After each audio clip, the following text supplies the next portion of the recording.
In this video, I'm going to be showing you how you can get the How Will I Spend Valentine's Day filter on Instagram. So this is a pretty cool filter and the process to get it is pretty simple. So all you need to do once you've loaded up Instagram is tap on the little magnifying glass at the bottom next to the home button. That will take you to your explore page, and then you just need to tap on the search bar. And then you want to search for an account called Very Nice Filters. Now I will leave this account linked up in the description so you can just go ahead and tap on it from there. But you want to go ahead and tap on their filters icon just above their post in the middle. And then once you're on their filters section, you just want to scroll down and you'll find the Valentine's Day filter. Go ahead and tap on that. And then from here you can go ahead and tap on the download button to save it to your Instagram camera for future use. Or you can simply just try it now by tapping the try it button on the bottom left, and then all you need to do is press and hold down the record button.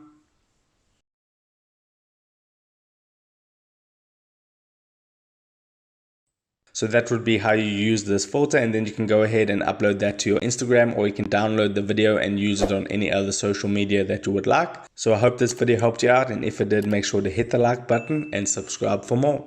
Take care.